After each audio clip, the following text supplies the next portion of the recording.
సీతాదేవి ఏ T shirt వేసుకుందా రేపు భయ్యా first of all ఈ వీడియో స్టార్ట్ చేసే ముందు ఈ వీడియో చూసే వాళ్ళందరికీ ఒక విజ్ఞప్తి, దయచేసి నా అన్వేషణ ఛానల్ ని అన్సబ్స్క్రైబ్ చేసుకోండి, అన్ఫాలో అవ్వండి అని రిపోర్ట్స్ కొట్టండి.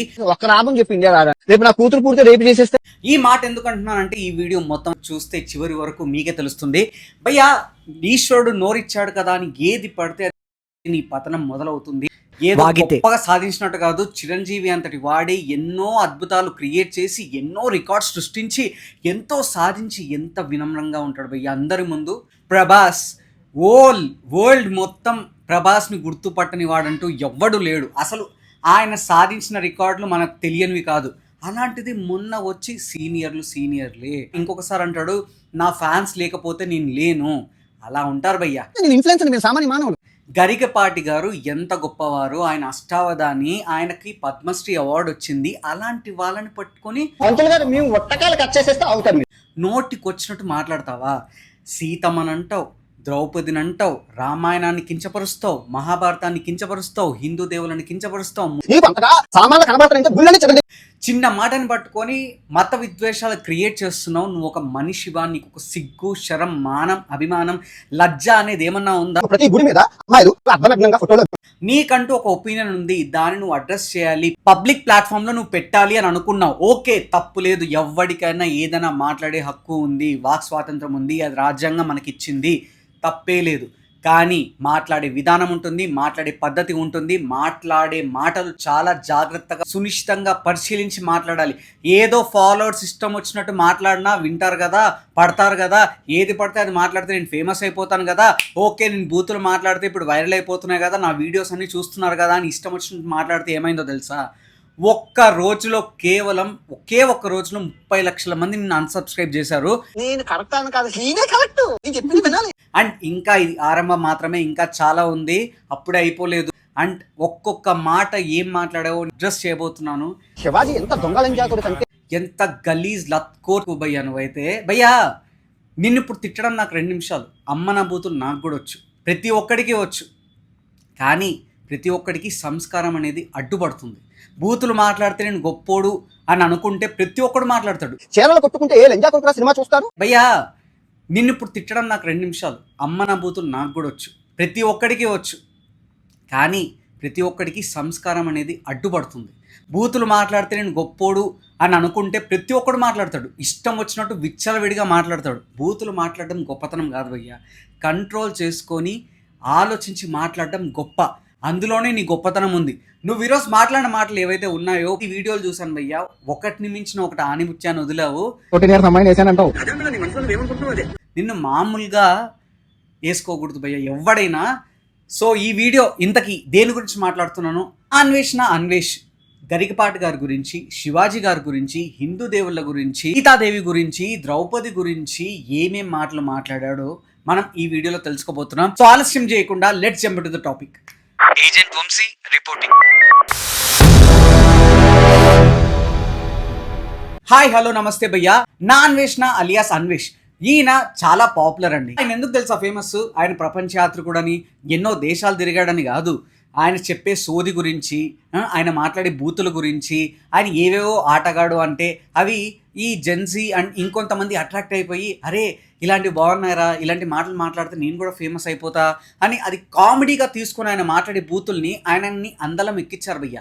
ఆయన్ని ఎస్పెషలీ కోవిడ్ నుంచి బాగా ఫేమస్ అయ్యాడు. ఇన్స్టాలో ఎక్కడ ఫీడ్లో కూడా చాలా చోట్ల కనబడుతుంటాడు.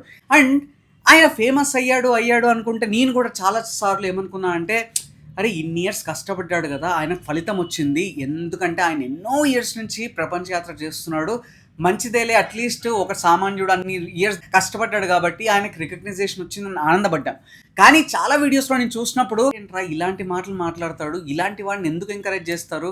సరేలే జనరేషన్ అట్లుంది, జనాలు అట్లున్నారు, మనం వాళ్ళని ఏమంటాము? ఎవరికి ఇష్టం వచ్చింది వాడు చూసుకుంటున్నాడు. నేను చెప్పినా ఎవడన్నా వింటాడా?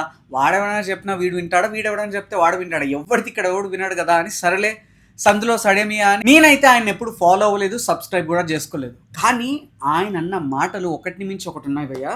గరికపాటి గారు ఏమన్నారు? అమ్మా మీరు చొక్కాలు లేకపోతే కనిపించేలా బట్టలు వేసుకుంటే, దాని మీద స్లోగన్లు వేసుకుంటే 18 ఏళ్ళ కుర్రాడు వాళ్ళు ఎవరాగుతారమ్మా? నాబోటి వాడికే, ఉప్పు కారం తిన్న నాబోటి వాడికే ఫీలింగ్స్ వస్తాయి. సో జాగ్రత్తగా ఉండండమ్మా, దయచేసి అలాంటి బట్టలు వేసుకోకండి, జాగ్రత్తగా ఉండండి అన్నాడు. దీనిలో తప్పేమన్నా ఉందా భయ్యా? ఆయన ఒపీనియన్ ఆయన పెట్టాడు. ఆయన హిందూ సంప్రదాయాన్ని కానీ, తెలుగు సంస్కృతిని, తెలుగు సంప్రదాయాన్ని ముందు తరాలకు తీసుకెళ్దామనే తాపత్రయంలో ఆయన ఇష్టం వచ్చింది మాట్లాడాడు. అది తప్ప రైటా అన్నది ఓకే, నీకేముంది గురువుగారు, అది తప్పు, మీరు మాట్లాడింది తప్పు, ఎందుకంటే స్వేచ్ఛ అది ఇది మాట్లాడింటే తప్పు కాదు భయ్యా. ఏమన్నాడంటే, నీకు చీర కప్పుకొని ఉండాలా, నీ సంస్కృతి సాంప్రదాయాల్ని మడిచి జీలో పెట్టుకో.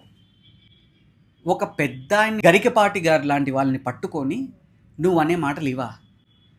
కనీసం ఆయన ఏజ్కి, ఆయన పద్మశ్రీ అవార్డుకి, తెలుగు సంస్కృతిని ముందుకు తీసుకెళ్ళాలనే ఆలోచనకి, ఆయన తాపత్రయానికైనా నీకు కనీసం సిగ్గు శరం ఉంటే రెస్పెక్ట్ ఇస్తాం.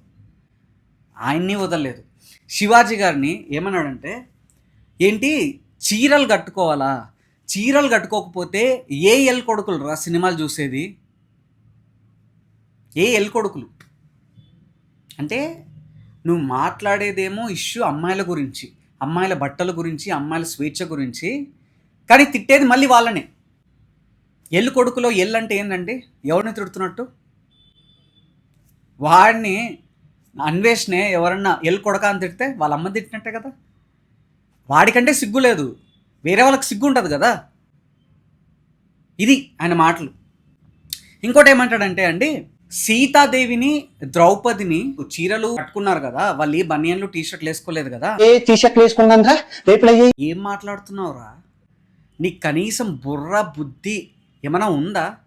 తాగావా, లేకపోతే ఏది పడితే అది మాట్లాడినా పర్లేదు అనుకుంటున్నావా? ఇలానే ఒకడు అప్పట్లో కత్తి మహేష్ అని ఒక ఆయన ఉండేవాడు. సీతాదేవి గురించి, రామాయణం గురించి ఏది పడితే అది మాట్లాడాడు, పతనమైపోయాడు, గాల్లో కలిసిపోయాడు. దేవతల్ని పట్టుకొని, ఒక పవిత్రమైన స్త్రీని పట్టుకొని నువ్వు అనరాని మాటలంటే ఏ సమాజం యాక్సెప్ట్ చేస్తుందిరా చెత్తనా కొడక? నీకంటూ సిగ్గుందా కనీసం? సీతాదేవిని అత్యాచారం చేశారా?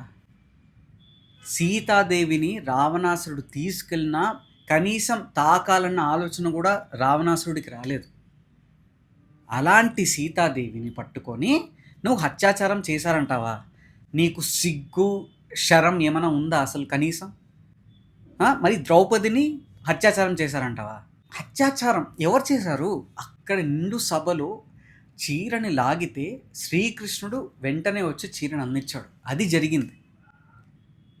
అండ్ ఒక ఆడదాని వల్ల కురుక్షేత్రం జరిగింది. ఆడదానికి మన హిందూ సాంప్రదాయంలో ఇచ్చే సంస్కృతి అది. అందరూ గట్టిగా వేసుకుంటే అంటే వచ్చి సారీ చెప్పాడు. ఏమని చెప్పాడంటే, నేను అత్యాచారం చేశాడని లేదు, కీచకుడు వీళ్ళందరూ అత్యాచారం చేయడానికి ట్రై చేశారు, కానీ వాళ్ళని చంపేశారు. సో ఇండియాలో ఇన్ని అత్యాచారాలు జరిగాయి, వాళ్ళను కూడా కోసేయాలి అన్నాడంట. 2 నిమిషాల్లో ఇట్లా ఫ్లిప్ చేశాడు భయ్య. అంటే అందరూ గట్టిగా పొద్దు నుంచి రాత్రి వరకు వేసుకుంటూ ఉంటే ఆయన అన్న మాటలు ఇవి, కవర్ చేసుకున్న మాటలు. అండ్ ఇండియాలో లేడీస్కి రెస్పెక్ట్ ఇవ్వకపోతే ప్రైమ్ మినిస్టర్గా ఇందిరాగాంధీని ఎందుకు ఎంచుకుంటారు భయ్యా 3 సార్లు? మళ్ళీ అంటాడు, ఓరే నీకు చీరలు కట్టుకోవాలా శివాజీ ఎల్కొడక?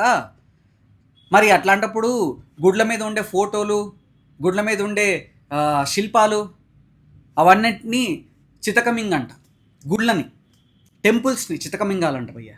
ఏం మాట్లాడుతున్నావు? ధర్మార్థ కామ మోక్షాల గురించి చెప్పేవే గుళ్ళండి.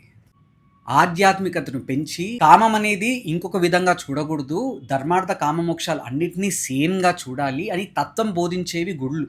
సో వాటిని ఇంకొకలాగా చూసి విడిపోకండి అని చెప్పేవే గుళ్ళు. వాటిని నువ్వు చితకమింగం అంటున్నావు, దేవుళ్ళు ఉండే గుళ్ళని. ఆయన అంటాడండి, అన్నిటికంటే ఎక్కువ అత్యాచారాలు చేసిందంట 2 కమ్యూనిటీలంట, అన్నిటికంటే పవిత్రమైందంట క్రిస్టియానిటీ అంట. అసలు అక్కడ జరిగిన టాపిక్ ఏంటి? ఈయన దీంట్లోకి మతాలని, కులాలను ఎందుకు తీసుకొస్తున్నాడో, మత విద్వేషాలను ఎందుకు సృష్టిస్తున్నాడో నాకైతే అర్థం కావట్లేదు. మీకేమైనా అర్థమైతే కామెంట్ సెక్షన్లో మెన్షన్ చేయండి. 30,000 మందిని హిందువులు అత్యాచారం చేశారంట. దాంట్లో కూడా రిలీజియన్స్ని తీసుకొస్తున్నావే, నిన్ను ఏమనాలి? నీకు కనీసం సిగ్గు శరం ఏమైనా ఉంటే, అన్ని మతాలు ఒకటే, ప్రతి ఒక్క మతంలో తప్పున్నా కొడుకులు ఉన్నారు, ఏ మతం తక్కువ కాదు, ఏ మతం ఎక్కువ కాదు అని చెప్పాలి. కానీ ఆ మతం తక్కువ, ఆ మతంలో ఇలా చేస్తున్నారని విద్వేషాలు రెచ్చగొడితే నిన్ను ఏమనాలి? అంటాడు. ఇంకా వేరే ఇన్ఫ్లుయెన్సర్స్ మాట్లాడుతున్నారు భయ్య, ఆయన లైవ్ పెట్టాడు. వాళ్ళు ఇన్ఫ్లుయెన్సర్స్ వెళ్ళి ఏమన్నారంటే,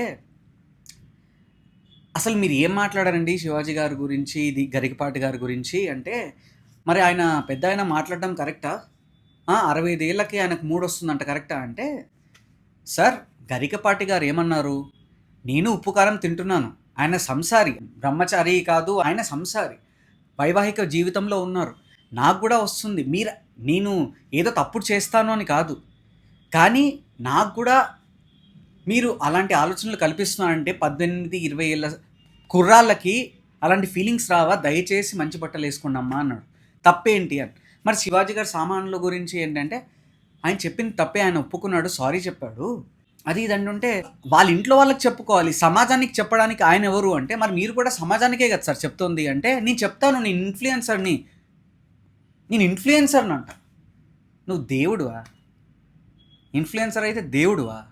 మరి నేను కూడా అందుకే చెప్తున్నాను సార్ అంటే, నేను ఇన్ఫ్లుయెన్సర్ని నేను చెప్పగలను, మీరు సామాన్య మానవులంట. సామాన్య మానవులా అంటే ఇన్ఫ్లుయెన్సర్స్ అంటే దేవుళ్ళా?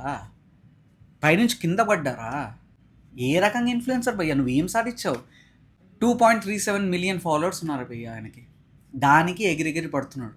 ఒక్కసారి ఆయన ఛానల్ని అందరూ అన్సబ్స్క్రైబ్ చేసుకొని రిపోర్ట్లు కొడితే అక్కడే ఉంటాడు, ఇంకా రాడు. ఆయన వీడియోలు కనపడవు, ఆయన ఏవీ కనపడవు. ఒక్కసారి 30 లక్షల సబ్స్క్రైబర్లు తగ్గిపోగానే ఈరోజు వచ్చి వెంటనే వీటన్నిటికీ సారీ చెప్పాడు. శివాజీ గారికి సారీ చెప్పాడు, గరికపాటి గారికి సారీ చెప్పాడు, మాటలు మార్చేశాడు. సిగ్గుందా నీకు? ఇంకొక ఆవిడ వెళ్ళి మాట్లాడుతుంటే, నేను చెప్పింది వినాలి, వినకపోతే నేనేం చేయలేను, నేను చెప్పింది వినాలి, నేను చెప్పేదే కరెక్ట్ అంట. నేనే కరెక్ట్, నేను చెప్పింది వినాలి. ఎవడు భయ్యా నువ్వు? ఎవడు నువ్వు? ఇంకోటి అంటాడండి, మన ఆదర్శమైన సంస్కృతి మొన్న ఇరాన్లో పాస్ చేశారు, ఏంటంటే గుర్కా వేసుకోలేదని 10,000 మందిని తల నరికేశారంట. ఇరాక్లో అంట 9 ఏళ్ల బాలికని పెళ్లి చేసుకోవాలని రూల్ పాస్ చేశారంట. ఆఫ్ఘనిస్తాన్లో స్కూళ్ళకి వెళ్ళకూడదని ఆడపిల్లని నిషేధించారంట. వీళ్ళు ఆదర్శవంతమైన దేశాలుగా మన వాళ్ళు తీసుకుంటున్నట్టున్నారు, అందుకే చీరలు వేసుకోమంటున్నారు, చీరలు కట్టుకోమంటున్నారు అంట. ఒక ఆవిడ కరెక్ట్ అన్నదండి ఆయన్ని. మరి మీ అమ్మగారు మొన్న కంబోడియా దేశానికి వచ్చినప్పుడు చీర ఎందుకు కట్టుకున్నారు? చీర కట్టుకున్నప్పుడు అందరు సెల్ఫీలు తీసుకున్నారు కదా, మీ అమ్మగారికి చెప్పకపోయావా ఈ మాటలు అన్నీ అని? కరెక్టే కదా, వాళ్ళ అమ్మకి చెప్పుకోవచ్చు కదా ఇంట్లో, అమ్మ చీర కట్టుకోకూడదు, నీ ఇష్టం వచ్చిన బట్టలు వేసుకో, టీషర్ట్లు వేసుకో, లేకపోతే స్లీవ్లెస్ వేసుకో, లేకపోతే ఇక్కడ దాకా వేసుకో, ఏమైనా చెప్పుకోవచ్చు కదా. మరి ఎందుకు అంటున్నారు అంటే, ఆవిడ ఇష్టం, ఆవిడకి నేను ఎలా చెప్పగలను అంట. నువ్వు ఆవిడకే చెప్పలేకపోతున్నావే, మరి సమాజానికి ఏ మొహం పెట్టుకొని చెప్తున్నావు? మరి ఆవిడకి ఇవన్నీ తెలుసు కదా, మరి ఆవిడ ఎందుకు చీర కట్టుకుని ఉన్నారు? ఇక్కడ ఎవరికి చెప్పే హక్కు లేదు భయ్య, ఎవరి ఇష్టం వచ్చింది వాళ్ళు. బట్ ఎవరి ఒపీనియన్ ఎవరైనా చెప్పొచ్చు. నేను చెప్తేనో నువ్వు చెప్తేనో వాళ్ళు ఎవరో చెప్తేనో మారతారని కాదు. శివాజీ గారు చెప్పింది ఏంటి? అమ్మా బయట ఇలాంటివి జరుగుతున్నాయి, జనాలు మనం కంట్రోల్ చేయలేము, మనం ఫేమస్ కాబట్టి, మనం సెలబ్రిటీస్ కాబట్టి మనల్ని చూసి జనాలు అట్రాక్ట్ అయ్యి, అరే వీళ్ళు సినిమా వాళ్ళు రాని టచ్ చేయాలనే ఇంటెన్షన్ వాళ్ళకు ఉంటుంది. ఎంతమందిని మనం ఎడ్యుకేట్ చేయగలము, ఎంతమందిని మనం కంట్రోల్ చేయగలము. సో జాగ్రత్తగా ఉండనమ్మా, పొరపాట్లో ఏదైనా చీర ఏదైనా జరిగినా, లేకపోతే బట్టలు చిరిగినా, లేకపోతే ఏదైనా జరిగితే ఆ వీడియో సర్క్యులేట్ అవుతాయి, జీవితాంతం మీరు బాధపడాల్సి వస్తుందని చిన్న మాట చెప్పాడు భయ్య. ఆ మాటల్లో 2 పదాలు తప్పుగా మాట్లాడారు, దానికి సారీ చెప్పాడు. దానికి నువ్వు వచ్చి శివాజీని ఎల్కొడక అని 10 సార్లు అన్నావు. నువ్వు అడ్రస్ చేసే టాపిక్ ఏమో స్త్రీ స్వాతంత్రం గురించి, మాట్లాడే మాటలేమో వాళ్ళ అమ్మగారు ఏం చేశారు మధ్యలో? నువ్వు ఒక అమ్మగారినే గౌరవించినప్పుడు నీ మాటలు ఎవడు వింటాడు భయ్యా? తిట్టేదేమో అమ్మని, మళ్ళీ మాట్లాడేదేమో స్త్రీ స్వాతంత్రం కోసం, స్త్రీ హక్కుల కోసం. సిగ్గుందా నీకు? మళ్ళీ ఇవన్నీ పక్కన పెడితే భయ్యా హైలైట్ చెప్పనా, ఈ చెత్తనా కొడుకు 14 ఏళ్ళ అమ్మాయిని అత్యాచారం చేశాడు. 14 ఏళ్ళ అమ్మాయిని 1000 రూపాయలకి అత్యాచారం చేశాడు భయ్య. పీడోఫైల్ నా కొడుకుడు. వీడికి సిగ్గుందా? అమ్మాయిల్ని ఇట్లాంటివి చేస్తాడు, అమ్మల్ని తిడతాడు, మళ్ళీ వీడు మాట్లాడేది నీతులు. చెప్పేవేమో శ్రీరంగ నీతులు, దూరేవేమో ఆ గుడిసెలంట. ఈయన చెప్పాడు కదా, ఆటగాడు 100 దేశాల్లో 100 పిచ్చుల మీద ఆడాను. మరి ప్రతి ఒక్కళ్ళని అమ్మల్లాగా అక్కల్లాగా చూడాలంటున్నావే, ఇదా అమ్మల్లాగా అక్కల్లాగా చూస్తే 100 మంది 100 పిచ్చుల మీద? ఏంటిది? మళ్ళీ అంటాడండి గరికపాటి గారిని కాయలు కోస్తాడంట. అరే ఆయన ఆయన ఆయన ఆకాశం అయితే నువ్వు ఎక్కడో అదర పాతాళంలో ఉన్నావురా. ఆకాశం మీద ఉమ్మితే నీ మీదే పడుతుంది. ఒట్టకాలు కట్ చేసేస్తే అవుతారు మీరు. కనీసం ఆయన పేరు తీయడానికి కూడా నువ్వు పనికిరావు.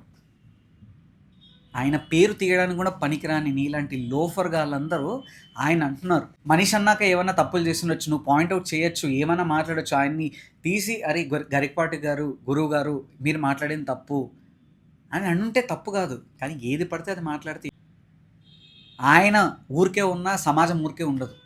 చీరలు కట్టుకోకపోతే ఏ ఎల్ కొడుకులు సినిమా చూస్తారంట, గుడ్లని చితకమింగాలంట. ఇలా ఒకటి కాదు రెండు కాదు.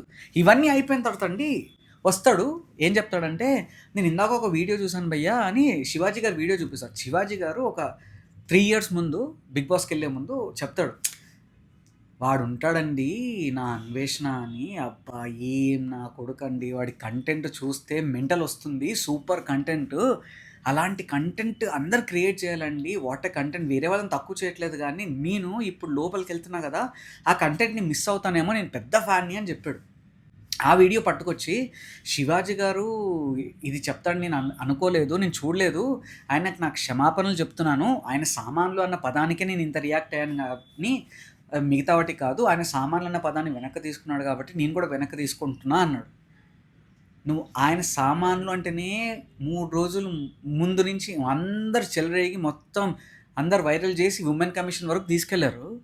నువ్వు మరి 14 ఏళ్ళ పిల్లని అత్యాచారం చేసావు, సీతమ్మ వారిని అన్నావు, నువ్వు ఎల్కొడక అన్నావు, తల్లిని అన్నావు, ఇన్ని అన్నా నిన్ను ఏం చేయాలి మరి?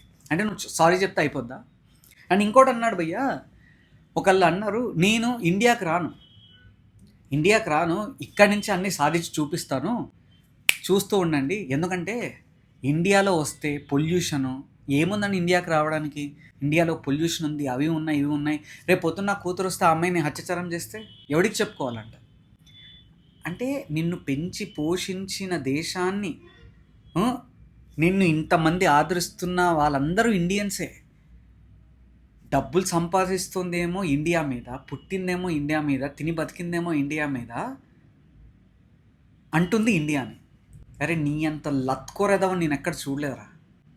నీకంటే రోడ్డు మీద స్వీప్ చేసుకుంటూ 10 రూపాయలు సంపాదించే వాళ్ళకి సెల్యూట్ కొట్టాలి. ఎందుకంటే వాళ్ళు మేము ఏం చేస్తున్నామని చూడకుండా, అరే నా దేశంలో నేను ఉన్నాను, నా బతుకు నేను బతుకుతున్నాను, ఒకళ్ళని అనకుండా, ఒకళ్ళని కించపరచకుండా నా బతుకు నేను బతుకుతున్నాను అనుకున్న వాళ్ళకి సెల్యూట్ కొడతా. నీకంటే ఎందుకురా నీ బతుకు? అంతమంది సబ్స్క్రైబర్లు ఉంటే ఏం సాధించావంటరా నువ్వు? అంటే ఏది పడితే అది మాట్లాడితే సబ్స్క్రైబర్స్ వస్తున్నారు కదా అని ఏ కంటెంట్ పడితే అది ఇస్తే నీ వ్యూస్ కోసం దేశాన్ని తిడతావా, సీతమ్మ వారిని తిడతావా, గురువు గారిని తిడతావా, హిందూ సంప్రదాయాన్ని కించపరుస్తావా? ఏం హక్కిచ్చాడ్రా నీకు? ఎవడిచ్చాడ్రా? మళ్ళీ ఒక స్వామి ఆయన కాల్ చేసి ఏది పడితే అది ఎందుకు మాట్లాడుతున్నారు, తాగిన మత్తులో ఉన్నావా, హైదరాబాద్కి రా చూసుకుందాం, ఎట్లా మాట్లాడతావు ఇలాంటి మాటలు, అది ఇదంటే స్వామిని పట్టుకొని మింగై. దేవుడికి రెస్పెక్ట్ లేదు, మాల వేసుకున్న వాళ్ళకి రెస్పెక్ట్ లేదు, గురువు గారికి రెస్పెక్ట్ లేదు. ఇలాంటి వాళ్ళ కంటెంట్ రాకూడదు, ఇలాంటి వాళ్ళు మనకు కనబడకూడదు, ఇలాంటి వాళ్ళు కనుమరుగైపోవాలంటే మన చేతుల్లోనే ఉందండి. ఎందుకంటే మీలో చాలామంది ఆయన లేపారు ఆకాశంలోకి, ఇప్పుడు మీ చేతుల్లోనే ఉంది ఆయన కిందకి దింపడానికి. ఎందుకంటే 1 కాదు 2 కాదు, ఇన్ని అరాచకాలు, ఇన్ని తప్పుడు మాటలు మాట్లాడుతున్న ఆయన్ని ఏం చేయాలో మీ విజ్ఞతకే వదిలేస్తున్నాను. నాకైతే ఇంతకంటే నీచ నికృష్టమైన చెత్త నా కొడుకు నేను ఎక్కడైతే చూడలేను కూడా. ఒక చిన్న టాపిక్ని చీరలు కట్టుకోండి, జాగ్రత్తగా ఉండండి అని చెప్పిన దాని గురించి ఇండియాని మత విద్వేషాలు సృష్టించడానికి దీని అన్నిటికీ వాడుకుంటున్నాడంటే నిన్ను ఏ చొప్పుతో కొట్టాలో నాకైతే అర్థం కావట్లేదు. అండ్ ఎక్కడో అత్యాచారాలు జరిగితే దానికి కూడా మతాలని అంటగడుతున్నావు చూసావా? నీకంటే లోఫ్రెదం నేనైతే చూడలేదు. 14 ఏళ్ళ అమ్మాయిని బలాత్కారం చేసిన నిన్ను ఏ చొప్పుతో కొట్టినా తప్పులేదు, నిన్ను ఎన్ని కేసుల్లో వేసినా తప్పులేదు. సజ్జనార్ గారు ఇంకా ఎవరైనా చూస్తే దయచేసి ఈ నీచ్ కమిన్ కుత్తగాడిని లోపలేసి పొక్కలో వేసి ఇంకొకసారి బయటకు రాకుండా చేయండి, ఇది నా విజ్ఞప్తి. అండ్ ఇలాంటి హానెస్ట్ జెన్యున్ రివ్యూస్ కోసం don't forget to like, share and subscribe life ఏ జిందగీ. అండ్ భయ్యా, మీరు నన్ను సబ్స్క్రైబ్ చేసుకున్నా చేయకపోయినా ఓకే, కానీ ఆయన్ని మాత్రం వెంటనే వెళ్ళి అన్సబ్స్క్రైబ్ చేసుకోండి, రిపోర్ట్లు కొట్టండి. ఆయన కంటెంట్ మనకి ఇంకెప్పటికీ రాదు. నమస్కారం.